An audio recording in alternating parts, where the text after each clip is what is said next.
Bill, the Gates Foundation is zeroing in on inequality as the greatest obstacle to creating a decent life for people in the world's poorest countries.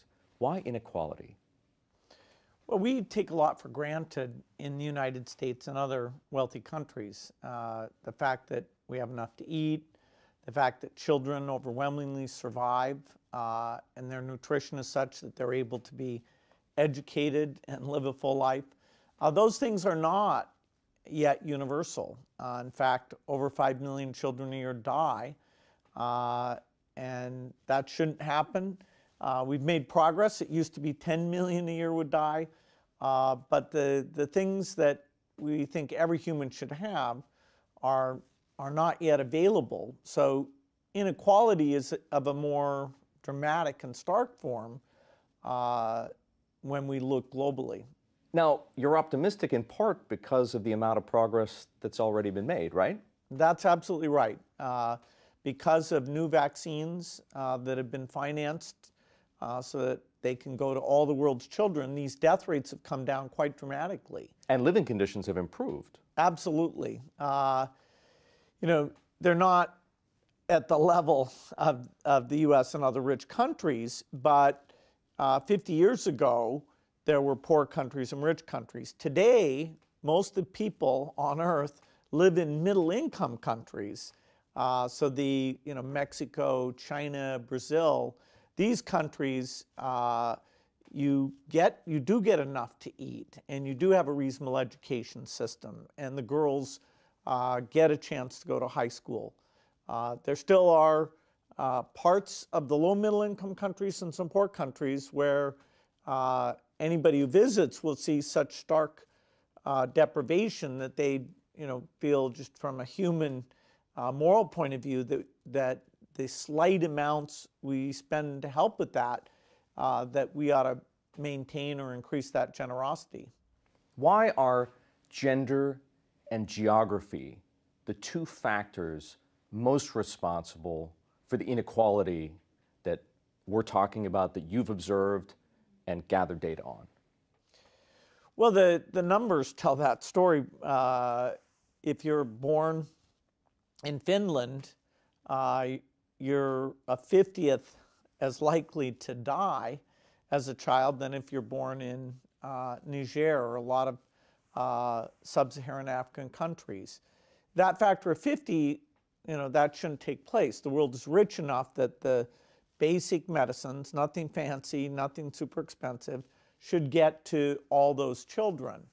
Likewise, in a lot of countries, girls are still not getting nearly the education or the opportunities that men are. And it's known that when you do that right, it really uplifts everyone.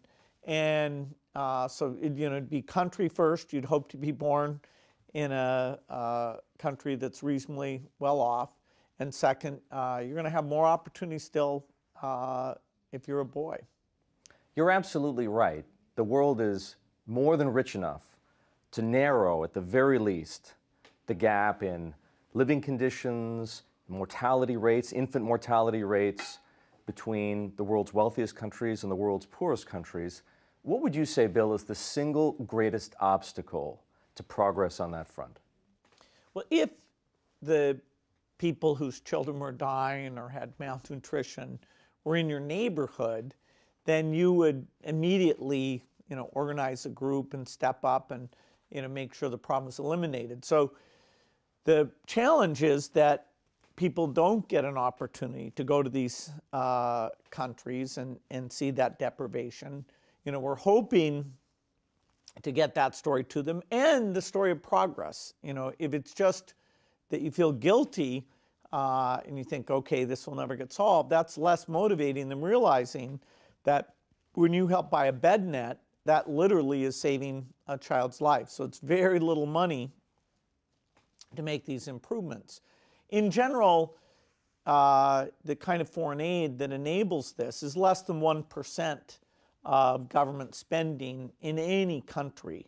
And even as people are turning a little bit inward, we're hoping to remind them that the moral cause and the benefits of stopping pandemics before they get out of control, the benefits of helping these countries is well worth that less than 1%. Let's talk about that for a moment. The economic and political conditions that you need to fight inequality are deteriorating. The world appears to be on the verge of a recession, and multilateralism is breaking down. Nationalism is on the rise in many of the world's richest countries. What's that going to mean for the efforts you and others are making? Well, I wouldn't say that the global economy is actually doing quite well. China has high growth, India has high growth. There are very few countries that are having GDP go down. So the total resources, people are richer today than 10 years ago, 20 years ago by a lot. And because these lower income countries have risen so quickly, actually global inequality has gone down somewhat, although it's still very high. We also have the benefit of science. Science can invent new vaccines, understand malnutrition, and give us tools, new tools that are very, very effective. So the only place that I'm concerned is that political atmosphere. There's more money, there's better science, but if people aren't willing to look at the boys and girls who live outside their country boundaries and say, less than 1% should help lift those countries up, maintain stability there, and help those countries become self-sufficient. So eventually this won't be necessary. The focus on that as a positive thing we should be proud of is a little bit less. And so, all the more reason to talk about the success, talk about the impact, to try and maintain the both moral and strong benefit that comes from global engagement. How would you describe that political atmosphere today relative to maybe the best place it's been in the past 20 years? Well, the period that the United States raised its help to poor countries the most was under President Bush. He saw that the AIDS crisis needed an emergency response. On a bipartisan basis, a substantial increase in resources went to that. And that's been amazing. It's saving tens of millions of lives, and that's continued. There have been discussions about cutting that from the administration, but the Congress has said, no, we want to maintain these things we're very proud of. And that if you go to Africa, is recognized as the U.S. absolutely at its best. I will say that, domestic distraction and not seeing these people far away as, like us and deserving of a tiny bit of our help, that message isn't as common, and yet it's so worthy that, we challenge ourselves in terms of our creativity. People want to live a moral existence, and if you can get them to actually visit these places, I've never seen a case where somebody isn't drawn in. To your point, President Trump has a different attitude toward multilateralism, U.S. interests, and how and where U.S. tax dollars should be spent than his predecessors, Presidents Bush, President Obama, for example, President Clinton. Does that pose a risk to what you're trying to do? Well, certainly the executive branch picks the key people to run these programs. As yet, the programs are continuing to run. So it's not the worst case here. Do you worry about that? Oh, certainly. There's often something that, will say, okay, these are foreigners, should we help them? But when the Congress pushes back, they haven't had to push back very hard, and people say, okay, we'll keep doing these things. So the U.S. still has a lot to be proud of, and for the U.S., it's 0.2% of government spending. In that case, GDP. We're about a third as generous as the European countries are. They often look and say, okay, why doesn't the U.S. do more? We're the biggest in absolute because our economy is so much bigger. So I think this is a story because it's far away and because the success is not well known. We do have to get better at talking about it to draw people in, because these are solvable problems. We will get an HIV vaccine, we'll get a TB vaccine, a malaria vaccine. The countries in Asia, like Indonesia, Vietnam, India, that used to get a lot of foreign aid, have lifted themselves up. And so they're becoming rich enough that they are self-sufficient. Africa is going to take 20 plus years. It's a much tougher situation, but that's great. Now we get to focus our aid dollars on lifting up those countries. How long do you think it's going to take before we have an HIV vaccine, before we have a TB vaccine, before we have a malaria vaccine? Well, in each of those areas, the Gates Foundation's investing hundreds of millions a year. And, I love the scientists doing the work. We've come a long way. So I'm sometimes over-optimistic. But in each case, I'd say in the 10-year time frame, we will have really great vaccines. The progress in understanding biology is advancing. Fortunately, some of the work on cancer that is very well funded gives us insights about how to make vaccines as well. And so that we partner with the companies that work in those areas, and they've been very enthusiastic that they can, as they pursue the cancer, that they can also benefit these poor world conditions. So, we can expect a lot of improvement. Now, if we invent something, we do have to get the funding to get it delivered. When I came into this field, I was stunned. There were a couple vaccines, like one for diarrhea, that was being given to kids in richer countries whose risk of dying was very low, but it wasn't being given in the poor countries. And so we helped create this new vaccine fund that's helped solve that problem. Why collaborate with the United Nations on Sustainable Development Goals? It's notoriously bureaucratic, and no one would call it efficient. Well, the United Nations actually isn't even that big. I mean, yes, they fill up that building in New York, but compared to nation-state governments, their budget, the number of people is actually quite small. But there really should be a place where the world comes together and says, okay, what do we care about? Do we care about children dying? Do we care about wars and stopping wars? Do we want nuclear weapons to not be used? Is the environment what's going on, not only with climate change, but particularly with climate change, does that threaten all of us? So we all have to cooperate together.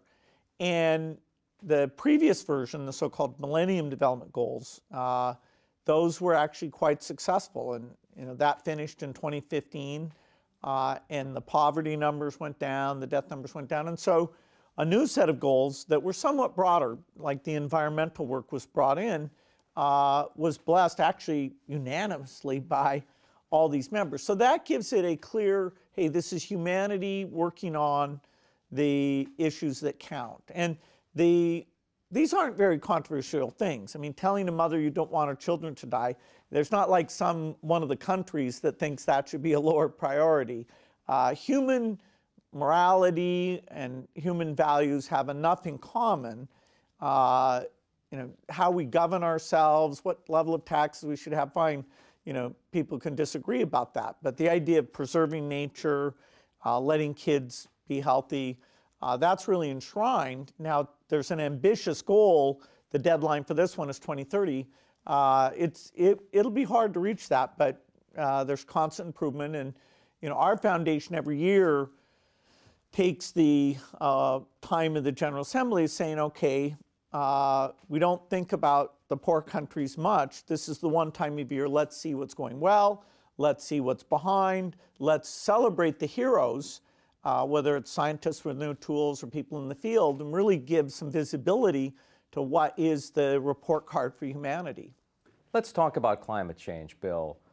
You believe that climate change poses an even greater threat to the people in poor countries than it does to the people in rich countries, doesn't it? Absolutely. If you can't afford air conditioning, if when your crop fails, you don't have a savings account to get past that, 1 year in 8, and so your children aren't having enough to eat. If you live near the equator where the absolute temperature is far higher than it is in the temperate zones. Climate change is caused by middle income and rich people, but the people who suffer by far the most will be the poor. So it's very unjust. Even eventually, for the wealthy people, the problems will be very, very bad. But for the next 30, 40 years, most of it will hurt the subsistence farmer.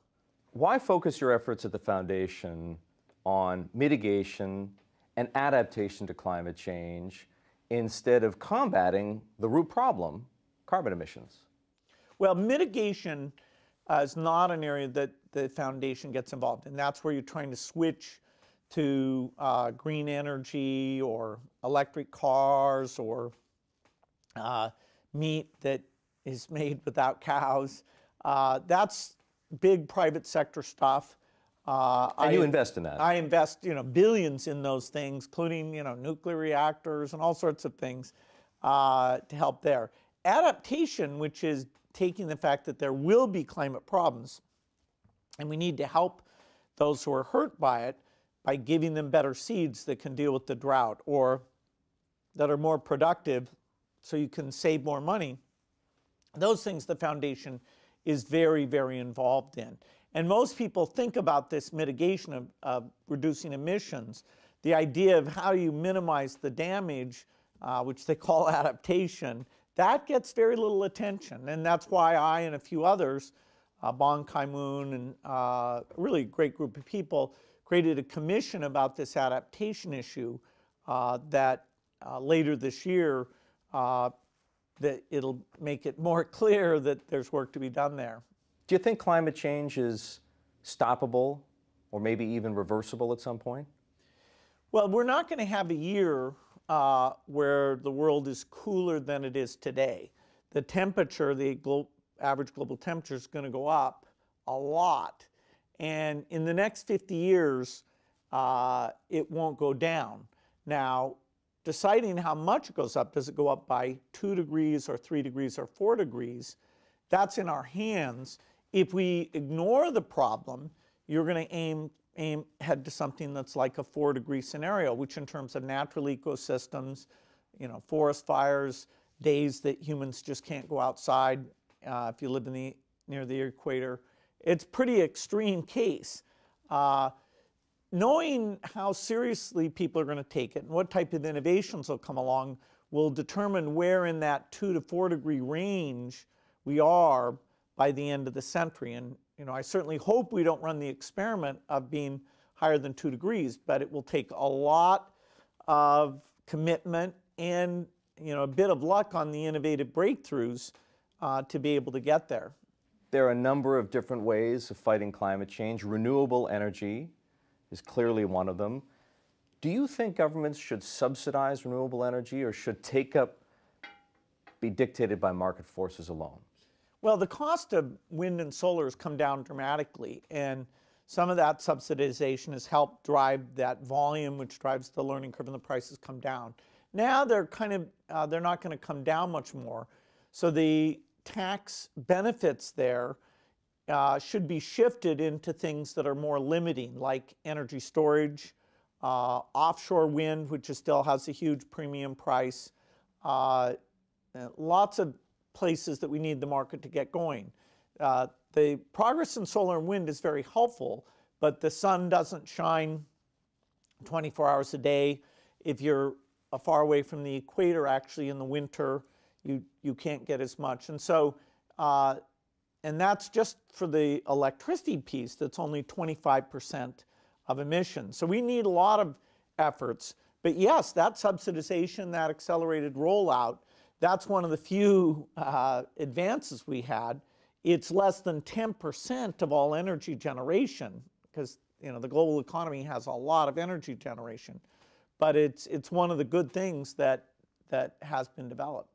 Bill, some people would ask, why should I care about global inequality when at least here in the United States, domestic inequality is such a persistent and growing problem? Well, there's no doubt that over 99% of the money in the U.S. that the U.S. government spend should go to domestic inequality. Now, we should be smart about how we spend that to improve schools, to, perhaps improve income tax credit, huge number of things we should be debating to use that money well. The fact that this way less than 1% should go to help stop epidemics, to create stability, to help those in need, I think that case can be made. Nobody's suggesting that you go over 1% in terms of helping those who are the poorest.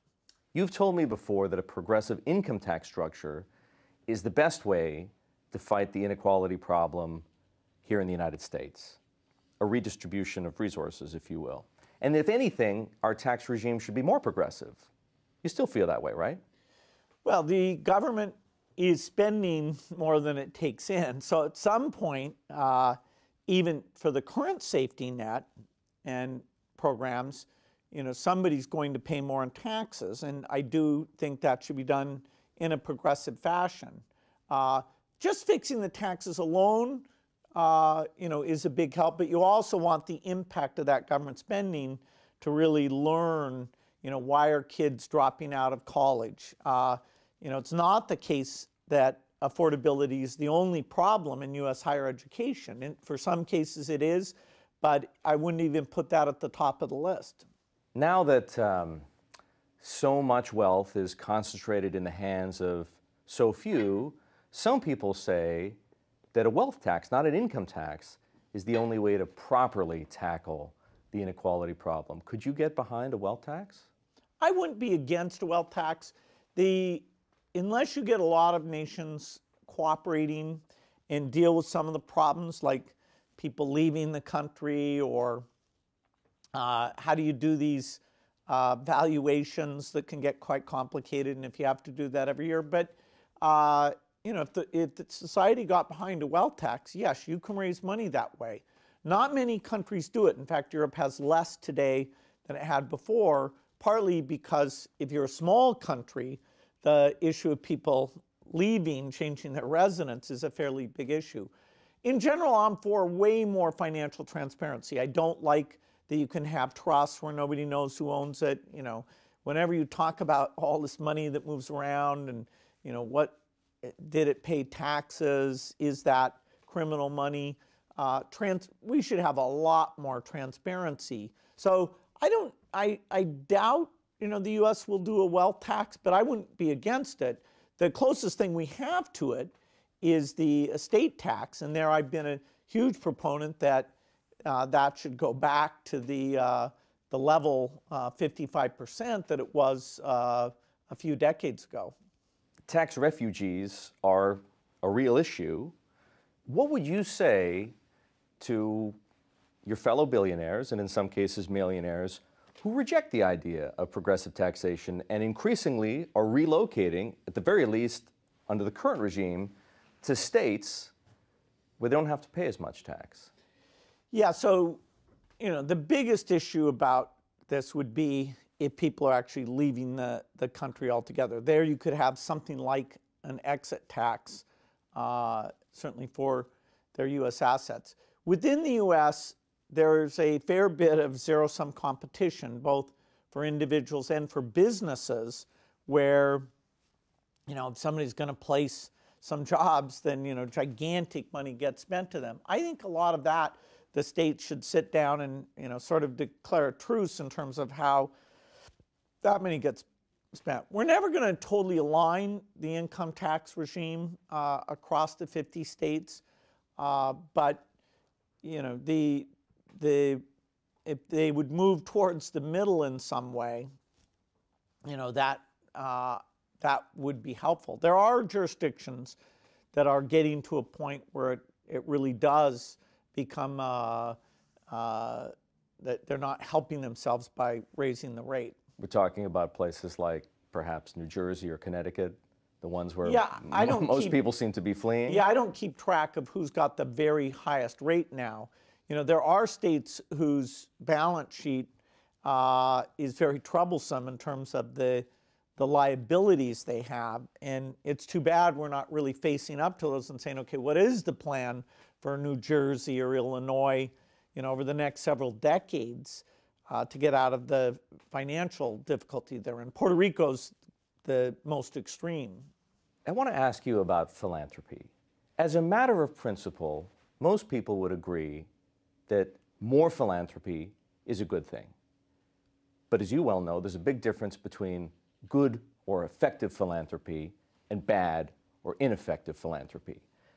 Of the billionaires you know, and they happen to be the people who tend to give away in aggregate the most money, how many would you say are doing a good job of that? You know, I don't know all the different philanthropy that different people are doing. We do have this group called the Giving Pledge, where now a couple hundred people have committed to giving the majority of their money away. And there are regular meetings, one annual meeting to talk broadly about the topic, and then through the course of the year, lots of meetings that are focused on giving to science, giving to education, giving to the environment. And I know people are learning a lot from each other. There are some very sophisticated givers, and the heterogeneity is such that you'll never have a single score. I mean, you know, George Soros did brilliant work helping the Eastern European countries, you know, build up a civil society. You know, that was kind of amazing, hard to measure. You know, people like Rich Kinder and his wife are giving in Houston and, you know, creating these parks, and it's, you know, fantastic. There are, I'd say in the Giving Pledge, there are at least 30 philanthropists that I've learned a lot from, you know, starting with people like Eli Broad, who've been at it for many decades, you know, Michael Bloomberg, who's, you know, incredible in what he does. I hate if I mention names now, I'm, you know, leaving various people out. But I've learned from these people, and that's partly why I look forward to that event. You know, so the big givers should be very careful. They should put the same care into it that they put into creating the wealth. No one would accuse you and Melinda of not giving away enough money. But one of the reasons you've been able to be so generous is by investing well. And I wonder, at this stage of the game, are you and Melinda and your investment chief, Michael Larson, as focused as you have been on generating returns so that the foundation has more money to give away? And for that matter, you know, your private investments, or is now a time to think more about capital preservation? Well, I'm bullish on the, you know, U.S. businesses and global businesses. So we're not, you know, in some defensive posture where we're mostly in cash or anything like that. You know, the strategy that's been used on the investments is to be over 60% in equities, and that's still the case? No, that's still the case, and you know, even after a 10-year bull run? Well, yeah, you can. Well, calling market turns is a very tough thing to do. You can make the case that the yields aren't very high, but that's true across all asset classes. I mean, you know, T-bills at 10-year, you know, well less than 2%. So there's no, you know, obvious thing to beat other investors out there, and there's reasons to think absolute returns for the next decade will be less than they have been for the last several decades. The government has opened up an antitrust review of big tech, Facebook, Amazon, Google, and Apple. Do you still believe it's better to regulate these companies than to break them up? And if so, why? Well, break up, I don't know the last time a company was broken up. It's I think quite a long time ago.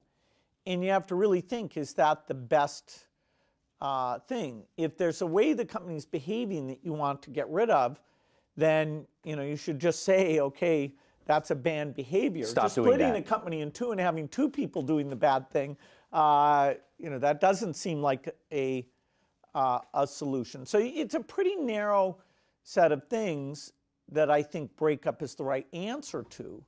You know, these companies are very big, very important companies. So the fact that governments are thinking about these things, that's not a surprise.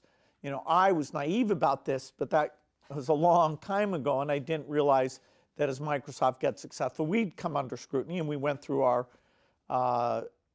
thing back in the 90s, and that's made us more thoughtful about this kind of activity.